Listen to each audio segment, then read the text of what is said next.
Bienvenue Stop Invest, la chaîne des tops d'investissement. Ici, on parle essentiellement d'entreprises de qualité. Faut-il s'inquiéter de la baisse des profits chez Total Energy? Donc, Total Energy a annoncé une baisse significative de ses profits au troisième trimestre 2024, reflétant un environnement économique et sectoriel complexe. Donc, cette performance inférieure à celle de certains concurrents soulève des questions sur la résilience de l'entreprise face aux défis actuels. Alors, pourquoi les profits ont-ils diminué? Plusieurs facteurs expliquent cette contre-performance. Premièrement, nous avons le contexte macroéconomique défavorable, une inflation persistante, un ralentissement de la croissance mondiale et une baisse des prix du pétrole environ aux alentours de 75 $ en moyenne pour 2024 contre à peu près 100 $ ici pour 2022, ont réduit la demande énergétique et comprimé les marges bénéficiaires. Il n'y a pas que... Donc, c'est un mix de plusieurs éléments ici. OK? Donc, l'inflation, le ralentissement de la croissance mondiale, la baisse du prix, et également, avec la baisse du prix, on a eu la compression ici au niveau des marges bénéficiaires. Donc, tout ce qui concerne ici l'inflation, le ralentissement de la croissance, ici, ont un impact à peu près sur la demande énergétique. Donc, concernant le deuxième point ici, concerne les pressions sur les marges de raffinage. Le secteur raffinage et chimie a été particulièrement touché par une diminution significative des marges, affectant la rentabilité globale. Les conditions de marché difficiles pour d'autres segments, ce qui constitue ici notre troisième élément ici, qui donne la raison derrière la baisse des profits. Donc, les activités d'exploration et de production ainsi que celles d'énergie intégrée, integrated power, comme vous voulez, ont également souffert de conditions moins favorables. Donc, ces éléments combinés ont pesé lourdement sur les résultats trimestriels. Et maintenant, je pense que nombreux d'entre vous commencent à comprendre pourquoi est-ce que sur ces compagnies, on normalise les résultats. Ne l'oubliez jamais. Parce que je me rappelle quand je faisais des analyses quantitatives de Total Energy, beaucoup de gens me disaient, oui, mais elle s'échange à 10 fois les bénéfices, elle est sous-évaluée. Non. Une entreprise peut s'échanger à 10 fois les bénéfices, elle est extrêmement surévaluée. Et comme elle peut s'échanger à 100 fois les bénéfices et être extrêmement sous-évaluée. Donc, la détermination ici, la surévaluation ou de la sous-évaluation dépend de votre compréhension de ce secteur d'activité. OK? Donc, pour moi, dès le départ, Total Energy, le niveau de bénéfice net qu'on avait à cette période-là, je ne dirais pas en date d'aujourd'hui, donc je vais actualiser cette page, on va essayer de regarder ça sur l'analyse quantitative. Mais le niveau de bénéfice net en 2022, 2023, ce n'est pas un niveau de bénéfice à prendre en considération sur le long terme, d'accord? Comme je dis toujours ici, le but n'est pas d'avoir précisément raison, mais d'avoir le moins tort possible. Donc, sur Total Energy, si elle gagne à peu près 100, qu'importe la compagnie pétrolière, la compagnie, que ce soit une compagnie pétrolière, une compagnie minière, ce genre d'entité-là, même les compagnies dans le secteur résidentiel ici, bref, quand le business est cyclique, ou bien plus cyclique que la moyenne des secteurs d'activité ici, on a tendance ici à... il faut rester prudent au niveau des bénéfices nets. Comme vous pouvez le voir ici, Total Energy s'est changé à peu près en 2022 à un price to earning ici de 7. Un forward price to earning de 7. Ça veut dire ici qu'en septembre 2022, on s'attendait à des résultats de plus en plus intéressants un an plus tard, donc en septembre 2023. Donc, comme vous pouvez le voir ici, le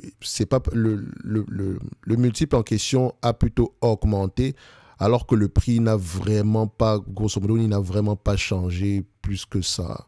De 44 à 53 $, c'est pas ça qui explique ici le fait que le PER est presque, pas doublé, mais qu'on ait eu presque un 50% ici en plus.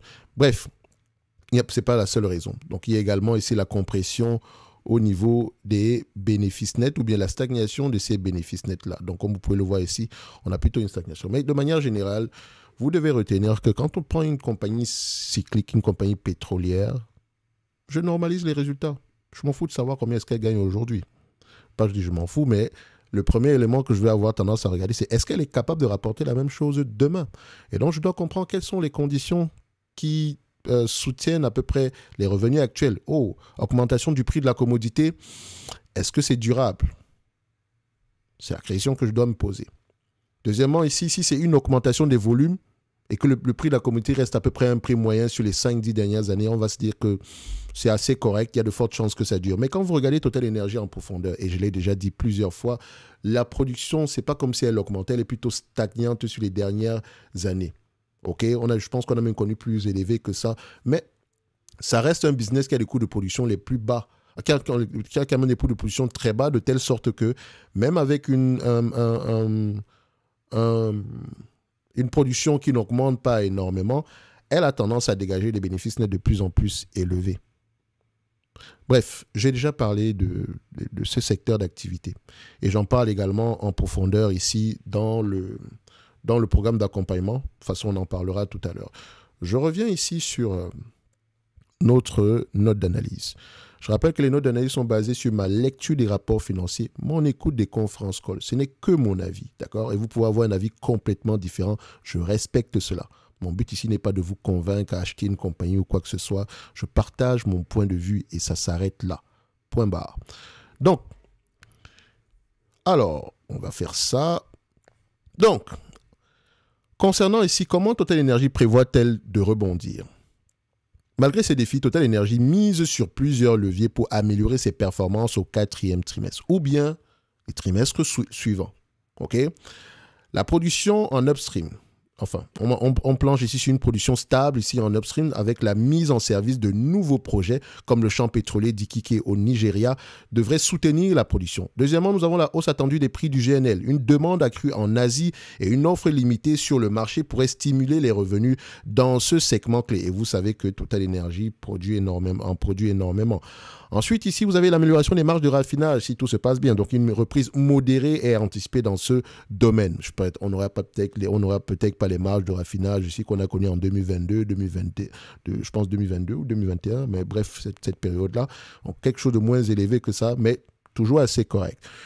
Ensuite, le 4e point, c'est un investissement continu dans les énergies renouvelables. En dépit des difficultés à court terme, Total Energy continue de renforcer sa position dans ce secteur stratégique pour l'avenir. Pour le moment, ici, ça booste le chiffre d'affaires. Maintenant, ici, c'est un business qui a tendance à long terme. Ici, on verra à peu près à quoi ça va ressembler, mais Total Energy reste avant tout un producteur de pétrole et de gaz.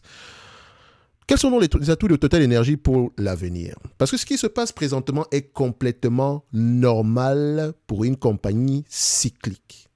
OK? Donc, Total Energy dispose d'une base solide pour naviguer dans un environnement incertain. Comment est-ce que... Enfin, la base solide ici est représenté ici par un portefeuille en upstream robuste. Donc, les projets GNL comme Mozambique LNG, Arctic LNG 2 bénéficient de coûts compétitifs et d'emplacements stratégiques proches des marchés clés. Les champs pétroliers à faible coût au Nigeria et en Angola renforcent également la rentabilité. J'ai essayé cette partie ici. Pour ceux qui vont avoir tendance à analyser les compagnies pétrolières, l'emplacement est très important. Plus vous êtes proche de vos marchés finaux, mieux c'est. Parce que vous oubliez qu'il y a des coûts de transport à prendre en considération. Si vous produisez aux États-Unis, alors que votre marché final se retrouve, disons, on va le dire ici, en Afrique du Sud, la distance, est-ce que vous serez aussi compétitif que quelqu'un qui produit, disons, dans un pays comme le Mozambique pour vendre en Afrique du Sud? En termes de coûts de transport, ça ne va pas être évident, sauf si vous avez des coûts de production extrêmement bas dans votre zone géographique. OK? Donc, deuxième point, la croissance régulière de la production. Avec une hausse annuelle d'environ 2%, l'entreprise maintient un rythme stable malgré les fluctuations du marché. Troisième point ici, le positionnement dans les énergies renouvelables. Donc, Total Energy vise une capacité d'installer ambitieuse, consolidant son rôle d'acteur majeur dans la transition énergétique. Quatrième point, la stabilité financière. Une gestion rigoureuse des coûts et un bilan sain offrent une base solide pour affronter les défis économiques. Donc, est-ce une action toujours attractive? Malgré la baisse des profits trimestriels, Total Energy reste attrayante pour plusieurs raisons. Premièrement, l'engagement envers les actionnaires. Le programme de rachat d'actions de 2 milliards de dollars ici par trimestre et l'augmentation de dividendes témoignent d'une volonté de créer de la valeur à long terme. Et je rappelle ici que le dividende n'est pas une obligation. Moi, j'aime bien le fait que l'entreprise rachète ses actions ici, c'est un élément qui me plaît énormément. Et je pense elle devrait continuer à le faire dans le futur. Donc, quand je regarde du Total Energy, par exemple, si on revient sur l'analyse quantitative, je prends à peu près la moyenne de ce que l'entreprise a rapporté, disons, sur les 10 dernières années. Je compare toujours ici les 10 dernières années, les 20 dernières années, parce que Total Energy, il y a eu énormément d'investissements sur cette période-ci. Donc, ça peut avoir eu un impact sur les bénéfices nets. OK?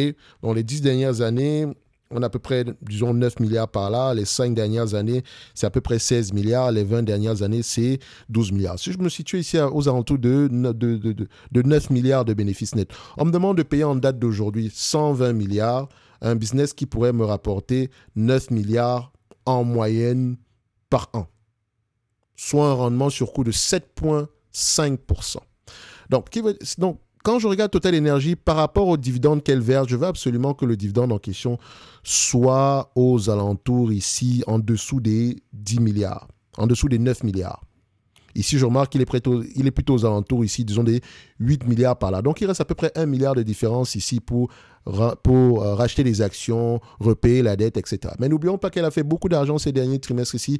Donc, elle a les moyens de racheter plus d'actions que ça. Mais quand je regarde dans le futur ici, pour moi, Total Energy, en termes de dividendes, on a atteint, sur la base actuelle, on est sur un niveau assez élevé en termes de dividendes. Je ne m'attends pas à ce que ça augmente drastiquement, mais il faudrait s'attendre au moins à ce que l'entreprise puisse maintenir ce niveau de dividende dans le futur. Et déjà, 6%, c'est déjà pas mal. OK? C'est déjà pas mal. Bon. Malheureusement, les gens pensent que les marchés financiers, ce qu'il faut faire du 20% par jour ici, comme Broadcom, 40% en un mois, vous pensez que c'est normal. Elle n'a pas... Voilà, ce n'est que mon avis sur Broadcom, hein, mais ça reste une belle entreprise.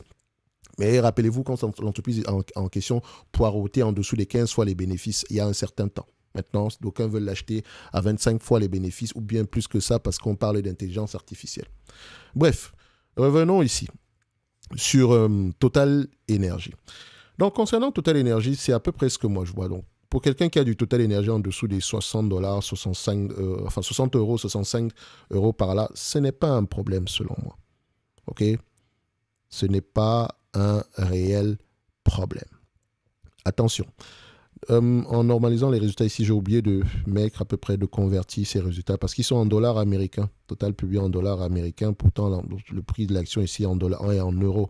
Donc, je dois à peu près utiliser la conversion pour faire simple. Donc, je vais mettre ici en euros. Sinon, le raisonnement reste le même à peu près. Donc, on sera à peu près à 8 milliards d'euros ici. Alors, sur les 10 dernières années, sur les 20 dernières années, c'est à peu près une dizaine de milliards d'euros. Ce n'est pas que Total Energy va rapporter 8 milliards d'euros sur les années à venir. C'est au moins 8 milliards d'euros. Et tout simplement parce que je me suis basé sur les 10 dernières années. Pourtant, je peux prendre même les 20 dernières années que je n'aurais pas tort. OK? Enfin, je ne pense pas avoir très tort. Enfin, pas très tort, qu'est-ce que je raconte? Je pense pas avoir... je ne serais pas très loin de la moyenne. On va le dire comme ça. Donc, votre hypothèse pessimiste peut être à 8 milliards. Votre hypothèse optimiste peut être à 10 milliards. Et moi, je choisis toujours, si vous pouvez, après, vous pouvez couper la poire en deux, ça vous donne 9 milliards. On ne veut pas avoir précisément raison. On sait que sur les 20 dernières années, Total Energy a rapporté en moyenne du 9 milliards par an. Pourtant, les coûts de production sont de plus en plus bas. Comment on appelle ça encore? Les réserves sont n'ont presque pas changé. Donc, on a eu à remplacer ici ce qu'on a pu consommer par le passé. Et donc, on peut se dire qu'il y a de grandes chances, prenez la moyenne du prix de la commodité sur ces dernières périodes, vous allez trouver qu'on sera à peu près aux alentours de 70 dollars à l'action. OK? 70 dollars à l'action ici, je pense que c'est assez correct pour que l'entreprise puisse rapporter du 10 milliards par an. OK? Et maintenant, tirer les conclusions qui s'imposent derrière. Donc, pour revenir à Total Energy, pour terminer ici notre note d'analyse, donc je reviens ici. Alors, deuxième point, la stratégie multi-énergie. Donc, pourquoi est-ce que Total Energy reste une action toujours attractive? Nous avons également, premièrement, l'engagement avec les actionnaires, la stratégie multi-énergie. L'engagement avec les actionnaires, c'est très important parce que pour une compagnie cyclique, parce que tôt ou tard, ça ira mal. Et quand ça va mal, vous êtes bien content de recevoir quelque chose, un dividende, en attendant. Parce que comme son nom l'indique, c'est cyclique. Donc, on aura tendance ici à avoir des cycles hauts et des cycles bas. Point. Okay? Donc la diversification entre hydrocarbures traditionnels et énergie renouvelable positionne l'entreprise comme un acteur résilient face aux transformations du secteur. Troisièmement, ici nous avons les perspectives à long terme qui restent prometteuses. Donc les fondamentaux solides et les investissements stratégiques soutiennent une vision optimiste pour l'avenir. Donc en synthèse ici, la baisse des profits au troisième trimestre 2024 reflète un contexte macroéconomique difficile et des pressions sectorielles. Donc, ça ne concerne pas uniquement Total Energy, ça concerne tout l'ensemble du secteur d'activité ici. Malheureusement, j'avais fait une note d'analyse dernièrement. La vidéo n'était pas bien passée ici parce que le son n'était pas correct.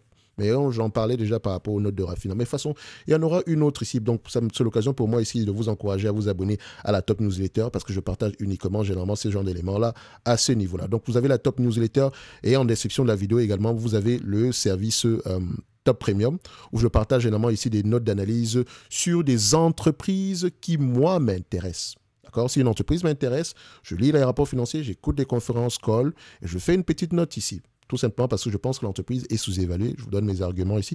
Et je continue à faire le suivi. Donc, tant que le scénario d'investissement de départ est toujours d'actualité, je continue à suivre le dossier. Donc, je rappelle ici que je ne promets aucun rendement dans ce service-là. D'accord? Faites très attention. Mon but premier est de ne pas perdre d'argent sur 5 ans. D'accord? Et deuxièmement, ici, de faire en moyenne du 15%. Ça, c'est mon objectif financier personnel. Parce que mon but n'est pas de battre le marché, c'est celui... Bon, je veux un chiffre qui me permet d'atteindre mes objectifs financiers. Et c'est 15% pour moi. Et ça, c'est pour moi. OK? Pour le moment, ça ne se passe pas... Enfin, ça se passe même très, très bien dans le programme en question. Je pense que je vais partager une vidéo au mois de janvier 2023 ici. Je pense que si ma mémoire est bonne, performance, disons, c'est ça, 2023. Donnez-moi juste un instant. Voilà, c'est ça. Bilan portefeuille 2023 ici. Ça concernait, c'était le 4 du mois de janvier. Les entreprises qui étaient en tête de liste ont continué à bien se comporter. Donc, de telle sorte qu'en 2 ans, on a des one-baggers. Donc, comme je dis toujours, j'appelle toujours ça un coup de chance. Bref, sur la plupart des entreprises qu'on a mentionnées, il y a 3 entreprises qui sont dans le rouge et la plupart des entreprises qui sont dans le vert. Et on a à peu près une trentaine d'entreprises. D'accord? Parce que généralement, c'est 2 par mois et ça sera bien plus que ça. Parce que généralement, quand j'ai une opportunité qui se présente ici, j'ai tendance à la mentionner. Mais parfois, je me retiens parce que je me dis non, c'est trop cyclique ou bien ils ne vont pas aimer ça. Maintenant, j'ai décidé que ce soit avec dividende ou sans dividende. Et essentiellement, les entités nord-américaines. OK? Comme je rappelle toujours, moi, je suis en Amérique du Nord. Donc, il n'y aura pas d'entité de PEA, etc. Mais essentiellement, les entités nord-américaines. Vous avez également d'autres services à l'intérieur ici, comme les analyses sectorielles. C'est bien de connaître à peu près ce qui se passe sur cette Total Energy, mais quand on lit sur l'ensemble du secteur, donc pour faire une analyse sectorielle, il faut lire les rapports financiers sur toutes les entreprises dominantes dans ce secteur d'activité, histoire de voir à peu près les éléments récurrents. Okay? Vous avez également accès à la watchlist avec Target Price, la communauté privée, ainsi que les demandes d'analyse quantitative. Thierry, est-ce que tu peux analyser telle ou telle entreprise? C'est uniquement à ce niveau-ci. Okay? Ça, c'était ma petite pub. Donc, vous l'avez ici, c'est un abonnement sur 1 an renouvelable quand vous le souhaitez. Donc, vous avez le lien en description de la vidéo et pendant que vous serez sur cette page, vous avez la Top Newsletter et pour tous ceux qui sont intéressés par le programme d'accompagnement, vous pouvez réserver un appel, voir à peu près comment est-ce qu'il est constitué, etc. La page, je vais avoir tendance à l'améliorer également. Bref, pour terminer sur Total Energy, je reviens juste ici. Voilà. Donc, on sait également que Total Energy prévoit une amélioration au 4e trimestre grâce à une production stable, une hausse anticipée des prix du GNL et une reprise des marges de raffinage. Voilà les conditions. Si elles ne sont pas respectées, on aura quelque chose de moins élevé que ça. Ça pourrait arriver. Et donc, comment est-ce qu'on se protège? Normaliser les résultats, acheter à un prix qui nous semble correct, qui nous permet d'atteindre les objectifs financiers que l'on s'est fixés. Avec un portefeuille diversifié, une stratégie tournée vers les énergies renouvelables et un engagement fort envers ses actionnaires, Total Energy reste bien positionné pour relever les défis à venir. Pour les investisseurs à long terme, l'entreprise conserve son attractivité grâce à sa résilience et à sa capacité à s'adapter aux évolutions du marché énergétique mondial. Donc pour moi, ça reste une entreprise positive au prix actuel. Maintenant, vous allez me poser la question de savoir, oui, mais est-ce que tu veux l'évaluation quantitative? J'en ai fait. La dernière fois que j'ai fait une évaluation quantitative sur Total Energy, elle reste toujours d'actualité jusqu'à aujourd'hui. Si je tape ici Total Energy, excusez-moi, Total Energy. Voilà, c'est cette vidéo-ci. Donc, vous allez avoir tendance à retrouver l'analyse quantitative ici. Donc, je pense qu'on est resté aux alentours des 60, 65 par là, si je ne me trompe pas. Parce que Total Energy a 10 milliards d'euros ici. Si on prend 10 milliards d'euros en moyenne, ça donne 150 millions. 150 milliards, moins la dette nette. Ici, moins la dette nette. On a une dette nette de combien? Dette nette, je vais vérifier ça. Moi, je prends toujours en considération la dette nette. Okay. Ça donne 28 milliards 300. Moins 28,3 divisé par le nombre d'actions. En date d'aujourd'hui, on a à peu près, enfin je prends le dernier trimestre ici, hein, on avait combien? 2 milliards 360, donc divisé par 2,36. Ça donne à peu près 51,56 €. C'est bien ça, non? 51,56 €. Attendez. Quelque chose de bizarre ici. Non. Je pense qu'il y a quelque chose qui ne fonctionne pas. Ça devrait pas donner ça ici. Donc, si on prend à peu près 10 milliards, multiplié par 15 fois les bénéfices, ça donne 150 milliards. Si on prend le 150 milliards moins la dette nette ici, à peu près à 28,3, ça donne à peu près 121. Ouais, je pense qu'on ne sera pas loin. Divisé par le nombre d'actions, je pense que le nombre d'actions est bien moins élevé que ça. Donc 2,35 divisé par 2,35. Ça donne à peu près aux alentours de 52 € par là. Donc on serait même correctement évalué au prix actuel. Mais ça reste à peu près à 10 milliards. Si l'entreprise en question, à 10 milliards, ça donne à peu près par rapport à la capitalisation boursière 121, moins la dette nette, ça donne à peu près aux alentours de 8,26%, ce qui reste intéressant. Le plafond de verre ici serait aux alentours de 150 milliards, divisé par 2,36, 35, 36, à peu près la même chose ici. Donc ici, on sera à peu près grand max 64 € par là. Donc ça sera le plafond de verre ici, sans prendre en considération la dette nette, etc. OK? Donc pour moi, Total Energy, tant qu'on reste en dessous de ce montant-là, ça reste intéressant. Et encore, il faudrait regarder l'allocation du capital ici. Comment est-ce que la dette est échelonnée dans le temps? Parce qu'il ne faut pas se laisser surprendre par la dette. Et comme on le voit ici, l'entreprise peut racheter sa dette, il peut repayer sa dette ici en moins de 3 ans. OK? Donc, on aime bien ça. Ça, ce n'est que mon avis. Donc, on sera à peu près situé à ces niveaux-là. Donc, Total Energy reste intéressante au prix actuel. Comme je l'ai dit, tout en dessous des 64 € ici, ça reste correct. Mais maintenant, est-ce que ça vous permet d'atteindre vos objectifs financiers? Point d'interrogation. Moi, je pense qu'à ce prix-là, tant que Total Energy s'est négocié en dessous des 64 $ l'action, des 64 € l'action, il faut que l'entreprise continue à racheter massivement ses actions. OK? Ça, ce n'est que mon avis. OK? Donc, pour ceux qui ont de Total Energy, etc., ce n'est pas le moment de paniquer. Moi, je pense qu'elle est très bien positionnée ici par rapport à d'autres entités dans le secteur d'activité. Et ce qui arrive en date d'aujourd'hui n'est que normal. Ça ne fait que partie du day-to-day de ce type d'entreprise. Par rapport à enfin, ça reste une compagnie cycle, qu'on va le dire comme ça. Donc, n'oubliez pas, en description de la vidéo, vous avez la Top Newsletter ainsi que le service Top Premium. Et si vous avez des questions, vous pouvez réserver un appel. Et ça me ferait plaisir ici d'y répondre. Vous avez également le compte Instagram en dessous de la vidéo ici. Mon compte Instagram, c'est juste pour m'envoyer des questions. OK? Si vous avez des questions particulières, vous pouvez passer par là. Pour ceux qui ne veulent pas réserver d'appel, etc. OK? Donc, je rappelle encore une fois que ce n'est que mon point de vue et non un conseil d'investissement. Donc, j'attends en commentaire ici ceux qui vont dans le sens contraire. Parce qu'ici, cette analyse, elle est plutôt optimiste. OK? Donc, on va se donner rendez-vous sur la prochaine vidéo. Un like, un abonnement. Après, d'ailleurs, est-ce qu'on est obligé de vous rappeler, de liker, de vous abonner si vous avez aimé, etc. Après, vous faites ce que vous voulez. D'accord?